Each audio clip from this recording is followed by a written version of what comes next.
ఊరువాడ గణేష్ నవరాత్రి వేడుకలు అంగరంగ వైభవంగా సాగుతున్నాయి. 5వ రోజు పూజల అనంతరం గ్రేటర్ పరిధిలోని చాలా కాలనీల్లో వినాయక నిమజ్జనాలు పూర్తయ్యాయి. ఇక హైదరాబాద్ అంతటా చాలా చోట్ల 6వ రోజు వినాయకుడికి రకరకాల నైవేద్యాలు సమర్పించి పూజలు చేస్తున్నారు.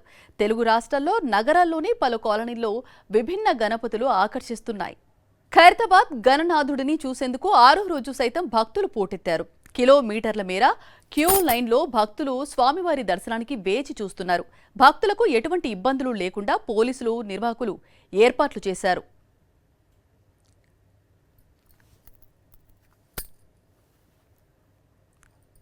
ఖైరతాబాద్ నుంచి మరింత సమాచారం మా ప్రతినిధి సాయి అందిస్తారు. భాగ్యనగరంలో గణేష్ ఉత్సవాలు కన్నుల పండుగ జరుగుతున్నాయి. ప్రస్తుతం మనం ఖైరతాబాద్ గణేష్ విగ్రహం వద్ద ఉన్నాం. ఇక్కడ చూస్తే భక్తజన సందోహంతో ఖైరతాబాద్ గణేశుడి ప్రాంగణం అంతా కూడా కిటకిటలాడిపోతుంది. అయితే ఈ ఏడాది 71 సంవత్సరంతో 69 అడుగుల ఎత్తుతో శ్రీ విశ్వశాంతి మహాశక్తి గణపతిగా విఘ్నేశ్వరుడు భక్తులకు దర్శనమిస్తున్నాడు.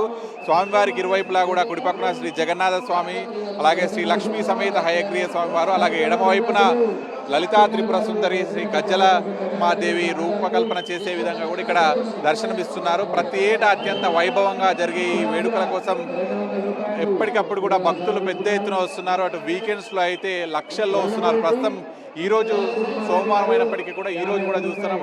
ఈ ఖైరతాబాద్ గణనాథుడికి ఎటువైపు ప్రాంగణం చూసినా కూడా కిక్కిరిసిపోయిందని చెప్పొచ్చు. అటు వచ్చే వారితో కావచ్చు, అటు వెళ్ళే వారితో రాకపోకలు, అలాగే ఇక్కడ సెల్ఫీలతో కూడా పెద్ద ఎత్తున ఈ ప్రాంగణం అంతా కూడా కిక్కిరిసిపోతుంది. అటు ఖైరతాబాద్ గణనాథుడికి వచ్చే రూట్లన్నీ కూడా దాదాపు 1 కిలోమీటర్ మేర కూడా ఈ ప్రాంతం అంతా కూడా కిక్కిరిసిపోయినటువంటి పరిస్థితి ఉంది. సో మొత్తంగా ఇటు 2 తెలుగు రాష్ట్రాల నుంచే కాదు, ఇతర రాష్ట్రాల నుంచి కూడా భక్తులు పెద్ద ఎత్తున కూడా వస్తుంటారు. మొట్టమొదటిసారి ఇక్కడ 1954 సంవత్సరంలో ఖైరతాబాద్ గణనాథుడు 1 అడుగుతో మొదలవుతే ఈసారికి 71 సంవత్సరాలకు 69 అడుగులకు చేరింది.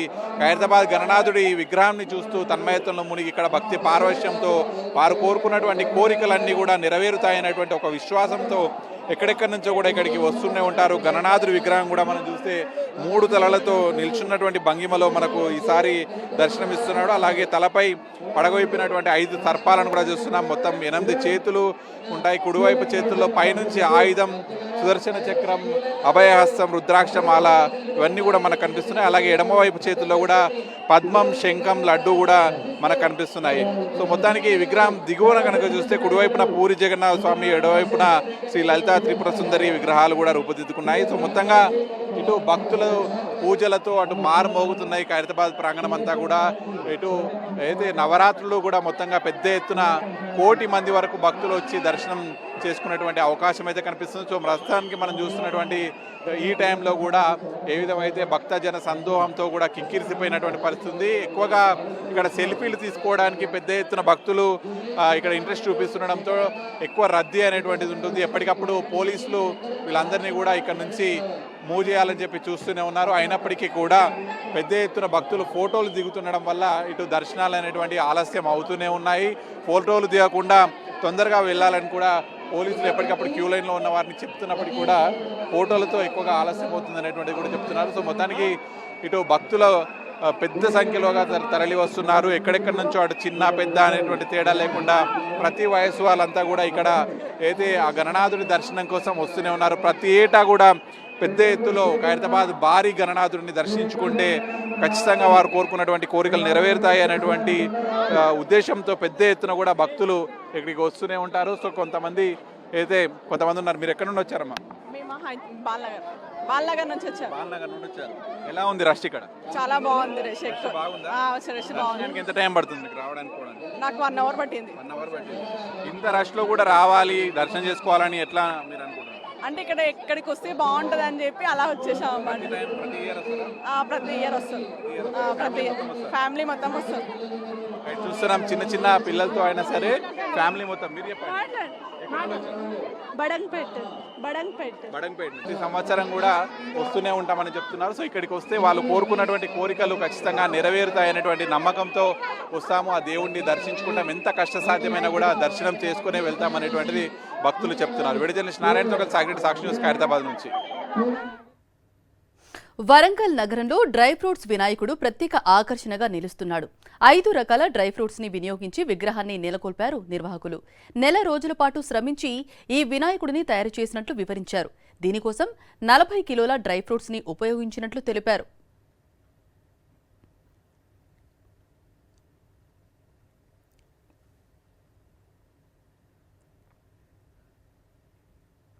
మెదక్ జిల్లా నర్సాపూర్లో డీసీఎం వ్యాన్ను గణపతి మండపంగా మార్చారు నిర్వాహకులు.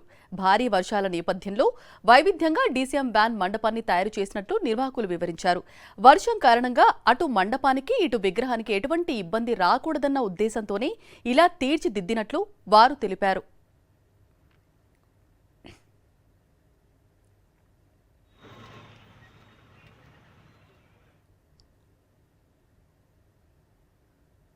గణనాథుడి పూజకు వానరాల బెడద అధికంగా ఉండటంతో చెక్క ఇంటిని ఏర్పాటు చేశారు మహబూబ్ నగర్ జిల్లా కంబాలపల్లి గ్రామస్తులు. గ్రామంలో కోతుల మంద నుంచి రక్షణ కల్పిస్తూ ప్రత్యేకంగా చెక్క ఇల్లును ఏర్పాటు చేశారు నిర్వాహకులు.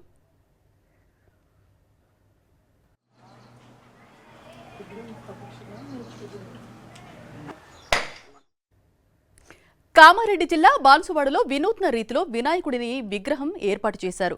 కుల వృత్తికి జీవం పోసేలా వినాయకుడిని మట్టి కుండలతో తయారు చేశారు.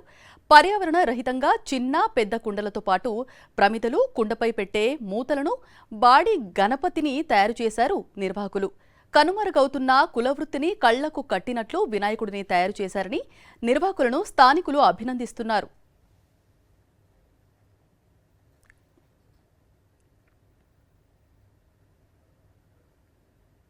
జగిత్యాల జిల్లా కోరుట్ల పట్టణంలోని పోచమ్మవాడలో ఏర్పాటు చేసిన యాలకుల వినాయకుడు ఆకర్షిస్తున్నాడు. నీటిని పొదుపుగా వాడాలన్న సందేశం ఇస్తున్నట్లు ఉన్న విగ్రహాన్ని చూసేందుకు భక్తులు తరలివస్తున్నారు. ఈ వినాయకుడి విగ్రహం కోసం 5,000 యాలకులు వాడినట్లు తెలిపారు. గ్రీకో హోప్ యూత్ ఆధ్వర్యంలో ప్రతి సంవత్సరం పర్యావరణ పరిరక్షణ కోసం పర్యావరణ రహిత వినాయకుడిని ఏర్పాటు చేస్తున్నట్లు వివరించారు.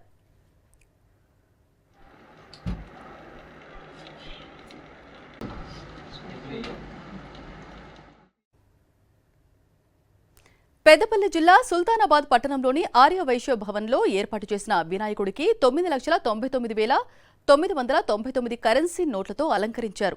ఈ అలంకరణ కోసం 500, 100, 50, 20, 10 రూపాయల నోట్లను వినియోగించారు. ఈ కరెన్సీ వినాయకుడిని దర్శించుకునేందుకు పెద్ద ఎత్తున భక్తులు తరలివచ్చారు.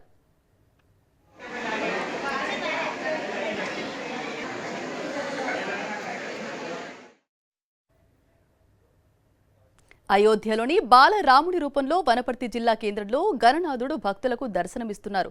అయోధ్య రామాలయం వనపర్తిలోనే ఉందా అనిపించేలా విగ్రహంతో పాటుగా మండపాన్ని తయారు చేశారు నిర్వాహకులు. రుద్రాక్షలు, ఖర్జూరం, అమెరికన్ డైమండ్స్తో స్వామివారి విగ్రహాన్ని అలంకరించినట్లు నిర్వాహకులు తెలిపారు. అయోధ్య రాముడి రూపంలో గణపయ్యను దర్శించుకునేందుకు భక్తులు పోటెత్తారు.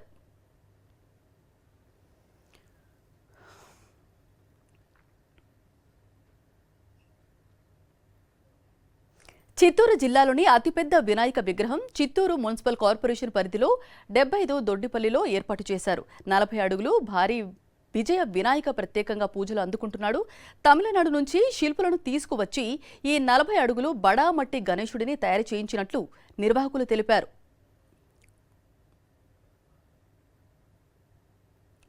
ప్రత్యేక ఆకర్షణగా నిలుస్తున్న చిత్తూరు వినాయక భారీ విగ్రహం వద్ద నుంచి మరింత సమాచారం మా ప్రతినిధి విజయమూర్తి అందిస్తారు.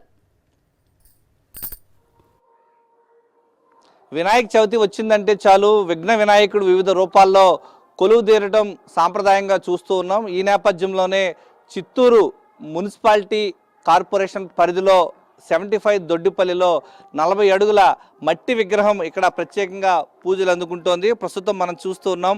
పర్యావరణ పరిరక్షణలో భాగంగా ప్రతి ఒక్కరు కూడా మట్టి గణపతినే పూజించాలన్నటువంటి ఒక బలమైన మెసేజ్ను ఈ యొక్క సమాజంలో ఉన్న ప్రజలందరికీ ఇవ్వాలన్నటువంటి ఏకైక ఉద్దేశంతో ఈ యొక్క 75 దొడ్డిపల్లికి సంబంధించినటువంటి యువత విజయ వినాయకుడిని ఇక్కడ ప్రతిష్ఠించడం ఇక్కడ ప్రత్యేక ఆకర్షణగా నిలుస్తుంది. సాక్షాత్తు ఈ యొక్క విఘ్న వినాయకుడు 40 అడుగుల మట్టి విగ్రహం ఇక్కడ కొలువు తీరి ఉండడం 11 రోజుల పాటు ఇక్కడ ప్రత్యేకంగా పూజలు అందుకోనున్నారు. ప్రస్తుతం మనం చూస్తున్నటువంటి ఈ యొక్క ఉమ్మడి చిత్తూరు జిల్లాలోనే ఇటు తిరుపతి జిల్లా కావచ్చు, చిత్తూరు జిల్లా కావచ్చు, ఇంత పెద్ద 40 అడుగుల మట్టి విగ్రహం ఇక్కడ మాత్రమే కొలువు తీరి ఉండడం ప్రత్యేక ఆకర్షణగా నిలుస్తోంది.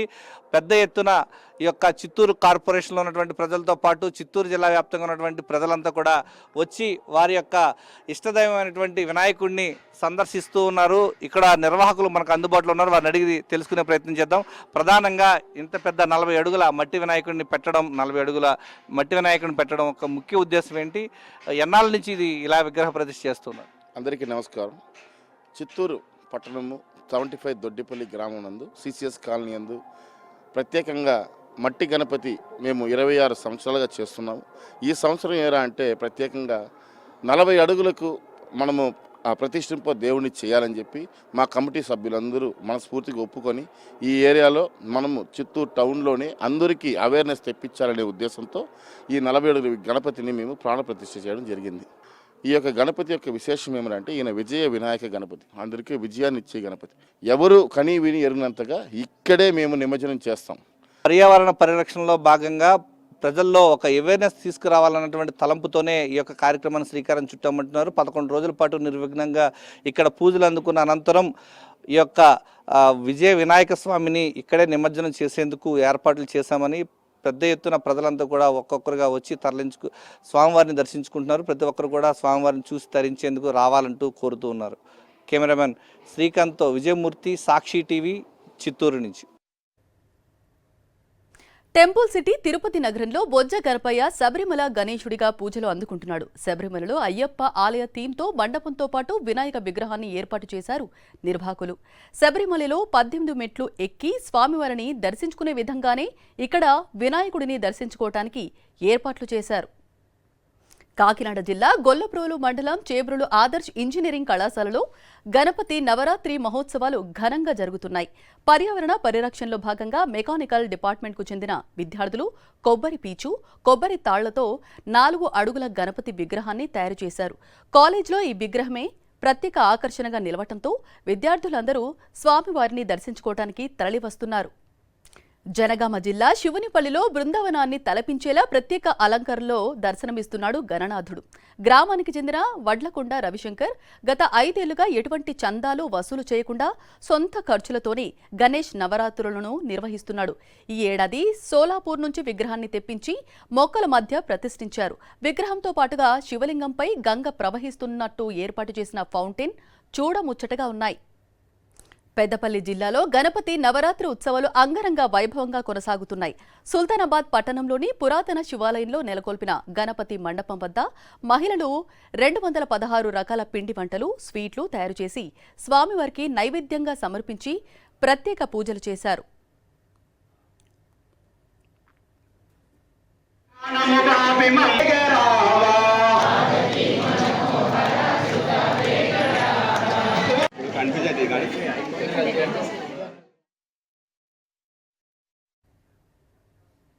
భద్రాద్రి కొత్తగూడెం జిల్లా పాల్వంచ పట్టణంలో రుద్రసేన యూత్ ఆధ్వర్యంలో తొలిసారిగా నిర్వహిస్తున్న శ్రీ వరసిద్ధి విఘ్నేశ్వర స్వామివారి నవరాత్రి ఉత్సవాలు కనుల పండువగా సాగుతున్నాయి. శ్రీ లక్ష్మీ గణపతి అవతారంలో భక్తులకు దర్శనమిచ్చిన గణనాథుడిని 70 లక్షల విలువైన కరెన్సీ నోట్లతో అలంకరించారు. కరెన్సీ నోట్ల అలంకారంలో ఉన్న స్వామివారిని దర్శించుకోవడానికి భక్తులు తరలివచ్చారు. తీరొక్క పూజలు అందుకున్న గణనాథులు గంగమ్మ ఓడికి పంపించే వేళ దగ్గర పడింది. గ్రేటర్ హైదరాబాద్లో గణేష్ నిమజ్జనాల కోసం ఏర్పాట్లు ముమ్మరం చేసింది జీహెచ్ఎంసీ. మరి ఎక్కడెక్కడ గణపయ్యలను నిమజ్జనం చేయవచ్చు, అందుకు ఎటువంటి ఏర్పాట్లు చేశారో చూసొద్దాం రండి. నగరంలో వినాయక నిమజ్జనాలు 3వ రోజు నుండే ప్రారంభమవుతాయి. గతేడాదితో పోలిస్తే ఈసారి ఎక్కువ విగ్రహాలు పెట్టారని గ్రహించిన అధికారులు దానికి తగ్గట్లుగా నిమజ్జన ఏర్పాట్లు చేస్తున్నారు. హుస్సేన్ సాగర్ తో పాటు 20 చెరువుల వద్ద విగ్రహాల నిమజ్జనం జరగనుండడంతో ఆయా చెరువుల వద్ద లైటింగ్, క్రెయిన్లు, మొబైల్ టాయిలెట్స్, శానిటేషన్ వ్యవస్థను ఏర్పాటు చేస్తున్నారు. 6 అడుగుల లోపు వినాయక విగ్రహాలను నిమజ్జనం చేసేందుకు నగర వ్యాప్తంగా 74 పాండ్స్ ఏర్పాటు చేసింది జీహెచ్ఎంసీ. అందులో 27 baby ponds, 23 excavated ponds, 23 portable tanks అందుబాటులోకి తీసుకొచ్చారు. 6 అడుగుల లోపు ఉన్న విగ్రహాలను ఆయా పాండ్స్ లో నిమజ్జనం చేయాలని సూచిస్తున్నారు. ఈ పాండ్స్ ద్వారా ప్లాస్టర్ ఆఫ్ ప్యారిస్ విగ్రహాలను చెరువుల్లో వేయకుండా చూడడంతో పాటు ప్రధాన చెరువుల వద్ద నిమజ్జనం ప్రక్రియ తొందరగా పూర్తవుతుందంటున్నారు అధికారులు. దీనిలో మనకి 4 ఫీట్ వరకు వస్తుంది. మన ఎన్టీఆర్ స్టేడియంలో 2 పోర్టబుల్ పాండ్స్ ఉన్నాయి, 2 వచ్చేసి 2 ఎక్స్కర్షన్ పాండ్స్ ఉంటాయి దీంట్లో. అయితే మనం 4 feet to 5 feet వరకు దీంట్లో నిమజ్జనం చేసుకోవచ్చు. 6 వరకు ఉంటుంది. పోలీస్ వాళ్ళు ఎప్పటి వరకు చెప్తే అప్పటి వరకు ఉంటుంది. ఇప్పుడు వాటర్ ఇప్పుడు మొత్తం అది ఖరాబ్ అయితే మళ్ళీ చేంజ్ చేస్తాం, మళ్ళీ తీసేసి మళ్ళీ వేస్తాం. గణేశుడి నిమజ్జనాల ప్రక్రియ సాఫీగా జరగడానికి 134 స్టాటిక్ క్రేన్లు, 269 మొబైల్ క్రేన్లు ఏర్పాటు చేసింది బల్దియా. హుస్సేన్ సాగర్ వద్ద 9 boats, 16 disaster response force teams, 200 మంది గజ ఈతగాళ్లను అందుబాటులో ఉంచనున్నారు. గ్రేటర్ పరిధిలో మొత్తం 303 కిలోమీటర్ల మేర గణేష్ శోభాయాత్ర జరగనుండటంతో ఆయా ప్రాంతాలలో 160 గణేష్ యాక్షన్ టీమ్స్ అందుబాటులో ఉండనున్నాయి. పోలీసులతో కలిసి 13 చోట్ల కంట్రోల్ రూమ్స్ ఏర్పాటు చేసి అక్కడి నుంచి నిమజ్జన ప్రక్రియను మానిటరింగ్ చేయనున్నారు జీహెచ్ఎంసీ ఉన్నతాధికారులు. గణేష్ ఉత్సవాల కోసం 14,500 మంది శానిటేషన్ వర్కర్లు 3 షిఫ్టుల్లో పనిచేయనున్నారు. గణేష్ మండపాల వద్ద చెత్తను సేకరించడానికి నగర వ్యాప్తంగా 5 లక్షల ట్రాష్ బ్యాగులను పంపిణీ చేస్తోంది జీహెచ్ఎంసీ. ప్రజల ఆరోగ్య భద్రత కోసం 7 మెడికల్ క్యాంపులు, అంబులెన్స్లు సిద్ధం చేశారు. గతంలో నిమజ్జనాల వేళ జరిగిన అనుభవాలను పరిగణలోనికి తీసుకుని ఈసారి పటిష్ట బందోబస్తు ఏర్పాటు చేస్తున్నారు అధికారులు. తెలుగు గడ్డైనా అక్కడ మాత్రం వినాయకుడికి తమిళ ఆచారంలోనే పూజలు జరుగుతాయి. పోనీ ఆ ప్రాంతం తమిళనాడు బార్డర్ కూడా కాదు. కొత్తగా ఏ వాహనం కొన్నా ఈ ఆలయం వద్దే మొదట పూజ చేస్తారు అక్కడి ప్రజలు. పాకిస్తాన్పై యుద్ధం గెలవటానికి ఈ గణపయ్యే కారణమని నమ్ముతారు. మరోపక్క స్వయంగా ఆ చంద్రుడే వినాయకుడి విగ్రహాన్ని ప్రతిష్ఠించిన మరో గుడి. ఈ రెండూ ఉన్నది ఒకే ప్రాంతంలో. ఇంతకీ ఈ ఆలయాలు ఎక్కడ ఉన్నాయి, వాటి ప్రత్యేకత ఏంటి? వినాయక చవితి స్పెషల్ స్టోరీలు చూద్దాం. విశాఖ నగరంలో ఎన్నో వినాయకుని దేవాలయాలు ఉన్నా వాటిలో మాత్రం ఆసిల్మెట్టలోని సంపత్ వినాయకుని టెంపుల్, పెద్ద జాలరిపేటలో ఉన్న బెల్లం గణపతి దేవాలయం ముందు వరుసలో ఉంటాయి. ఈ దేవాలయాలకు ఎంతో ప్రాధాన్యత ఉంది. విశాఖ నగరంలో ఎవరు కారు కొన్నా, బైక్ కొన్నా మొదటి పూజ చేసేది సంపత్ వినాయకుని దేవాలయంలోనే. సంపత్ వినాయకుని మొక్కుకుంటే అనుకున్న కోరికలన్నీ నెరవేరుతాయని భక్తుల ప్రగాఢ విశ్వాసం. సంపత్ వినాయగర్ దేవాలయాన్ని 1962వ సంవత్సరంలో సెల్వ గణేశన్, రాజేశ్వరన్ ఆధ్వర్యంలో నిర్మించారు. ఇక్కడ పూజలన్నీ తమిళ ఆచారంలో జరుగుతాయి. 1971వ సంవత్సరంలో పాకిస్తాన్తో జరిగిన యుద్ధంలో భారతదేశం విజయం సాధించాలని కోరుతూ eastern naval commander admiral Krishnan 1001 కొబ్బరికాయలు సంపత్ వినాయకునికి ప్రత్యేక పూజలు నిర్వహించారు. పాకిస్తాన్ కి చెందిన సబ్మెరైన్ విశాఖ తీరానికి చేరకుండా అడ్డుకున్నది సంపత్ వినాయకుడేనని ప్రజలు బలంగా నమ్ముతారు. సంపత్ వినాయగర్ దేవాలయంలో వినాయక చవితి వేడుకలు అంగరంగ వైభవంగా నిర్వహిస్తారు. చవితి నవరాత్రుల సందర్భంగా 9 రోజులు 9 అలంకరణల్లో భక్తులకు స్వామివారు దర్శనమివ్వటం ఇక్కడి ప్రత్యేకత. విశాఖ నగరంలో మరో చెప్పుకోదగ్గ దేవాలయాల్లో బెల్లం గణపతి దేవాలయం ఒకటి. వినాయకుల విగ్రహాలకు సాధారణంగా తొండం ఎడమవైపు వంగి ఉంటుంది. బెల్లం వినాయక దేవాలయంలోని గణపతికి మాత్రం తొండం కుడివైపు వంగి ఉంటుంది. ఇక్కడ విగ్రహాన్ని స్వయంగా చంద్ర భగవానుడు ఏర్పాటు చేశారని పురాణాలు చెబుతున్నాయి. ఈ దేవాలయాన్ని 11వ శతాబ్దంలో చోళరాజులు నిర్మించారని చారిత్రక ఆధారాలు నిరూపిస్తున్నాయి. ఈ ఆలయం పరిమాణం చిన్నదైనా ఇందులో చోళుల శిల్పకళా వైభవం కనిపిస్తోంది అంటారు. మిగతా దేవాలయాల్లో వినాయకునికి వివిధ రూపాల్లో కానుకలు అందజేస్తారు. కానీ ఇక్కడ మాత్రం బెల్లాన్ని స్వామివారికి సమర్పిస్తారు. ఇక్కడ స్వామివారికి బెల్లం అంటే ఎంతో ఇష్టమని, బెల్లం గణపతికి బెల్లాన్ని సమర్పిస్తే మనసులో కోరుకున్న కోరికలన్నీ నెరవేరుతాయని ఇక్కడ ప్రజల విశ్వాసం. బెల్లం వినాయకుడిని ఇక్కడ ప్రజలు ఆనంద గణపతి అని కూడా పిలుస్తుంటారు. వినాయక నవరాత్రుల్లోనే కాదు, ప్రతి బుధవారం ఈ పార్వతీ తనయుడికి స్థానికులు బెల్లం సమర్పిస్తారు. మత్స్యకారులు బెల్లం గణపతిని దర్శించుకునే చేపల వేటకు బయలుదేరుతారు. వినాయక చవితి వచ్చిందంటే చాలు ఈ రెండు దేవాలయాలు భక్తులతో కిటకిటలాడుతుంటాయి. 9 రోజుల పాటు ప్రత్యేక పూజలు నిర్వహిస్తారు. తమ కోర్కెలు నెరవేర్చే కొంగు బంగారం అంటూ 2 దేవాలయాలను పెద్ద సంఖ్యలో భక్తులు దర్శించుకుంటారు.